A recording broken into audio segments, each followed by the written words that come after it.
Hey everybody, Shadow Dragon here. Welcome to today's video. Today's video is going to be a guide on um, which attachments you should be using on your weapons. I will give you a list of attachments for your long range and your close range weapons, and I'll explain why we are using those just a little bit. I don't want to get too long-winded, but before I get into all that, make sure you guys like and comment on the video.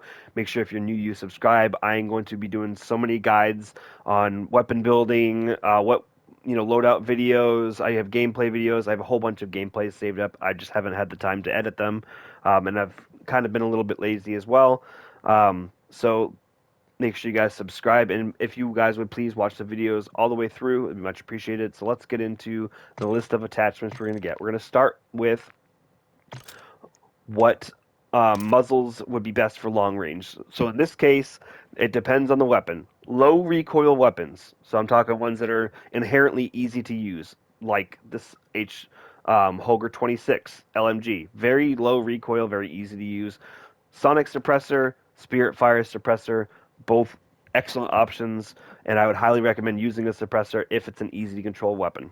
Okay, if it is a weapon that is a little more difficult to use, like a TAC V or a BAS B, you're going to want to use something like a compensator or a flash hider, or a brake. So like a Casus Brake, Tempus GH50, any of these that you feel helps the most with your recoil control would be the best for that.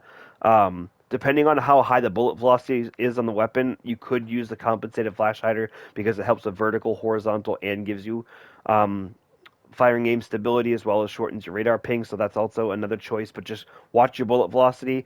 Highly recommend if you're using a long range weapon to not have your bullet velocity dip under 900. That is probably the cutoff of how low you should go. Um, Anything under that, you're gonna have to take fights a little closer, or else you're gonna have to lead your shots quite a bit. Okay, so next we'll get into optics. For a reference here, the higher the higher your zoom, the more visual bounce your gun's going to have. So, for example, we're going to go with a low recoil weapon here. So here's your BP50. Okay, this is your standard build right here.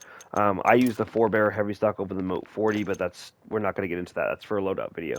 So this is going to be a very low recoil weapon. So we're going to start with iron sights, and you'll see basically no recoil, right? Just a little bit of back and forth shake. It's not hard. I didn't even touch my thumbstick, okay?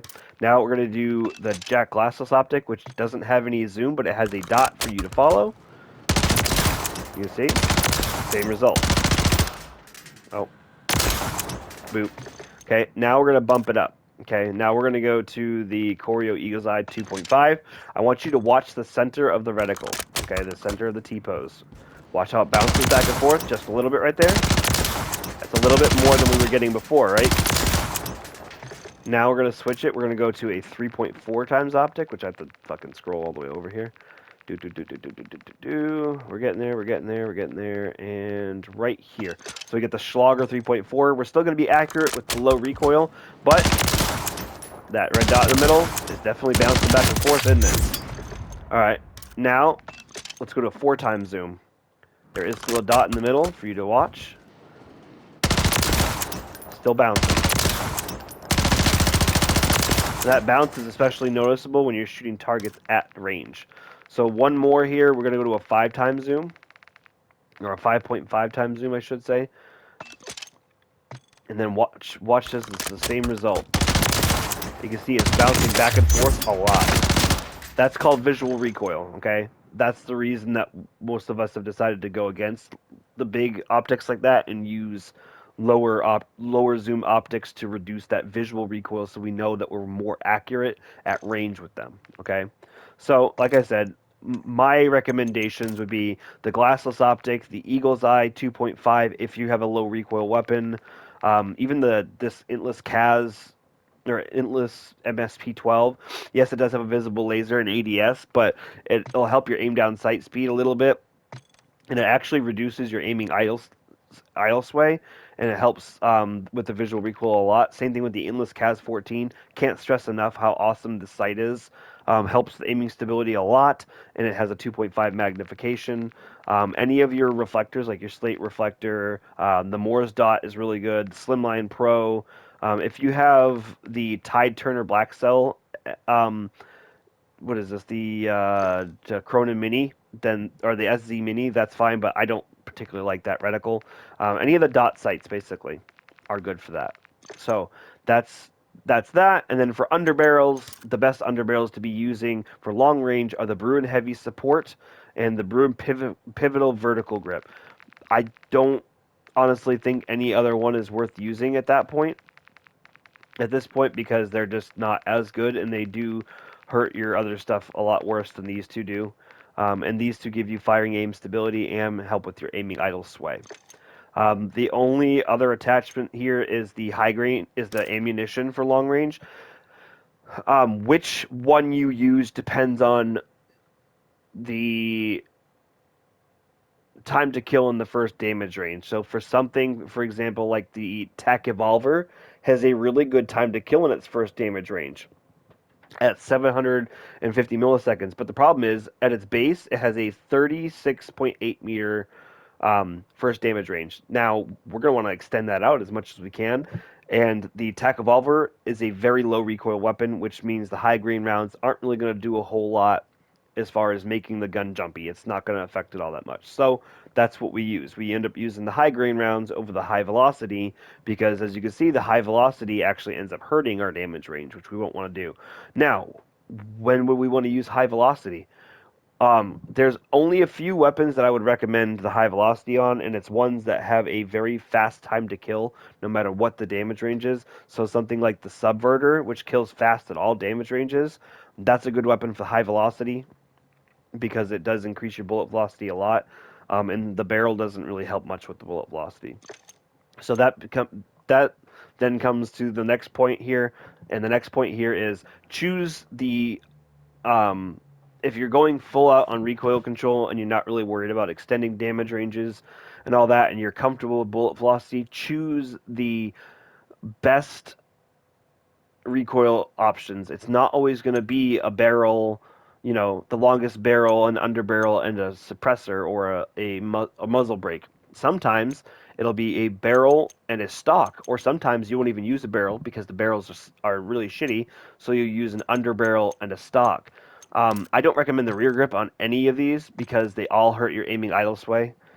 Even if they do help with the firing aim stability, it's not really worth. They're not really worth using. So um, that's just kind of pay attention to those three things.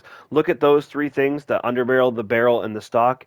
And out of those three, essentially, you pick two of them that work, and then use those ones. So next, we're going to get to well, what should I use for my close range weapons? Well, close range weapons, most of them you're going to be using the compensated flash hider on because it's going to shorten your radar ping and it's going to help control your recoil at very minimal expenses. It does hurt your ADS and bullet velocity a little bit, but it's not really noticeable when you're in the close range. And then for close range underbarrel, I recommend the Handstop or the XRK Edge or the DR6 for your hand stops. If you need a little bit more recoil control, the FTAC does the recoil control, but helps with movement speed. The Phantom helps with ADS speed and spiritfire and recoil. So kind of pick your poison there, whichever one you need more help with the recoil, as well as the mobility or the handling. You kind of just pick and choose right there. I would never recommend using these because they hurt, your two most important things, your ADS and sprint to fire time. So I wouldn't recommend using those. And then as far as anything else goes, if you need to get the ADS speed down, the Razor Hawk Light got a buff where it's no longer always visible with the laser and the flashlight. It's only when you're aimed down sight, but it gives you a significant boost to your sprint to fire speed and a pretty good boost to your aim down sight speed.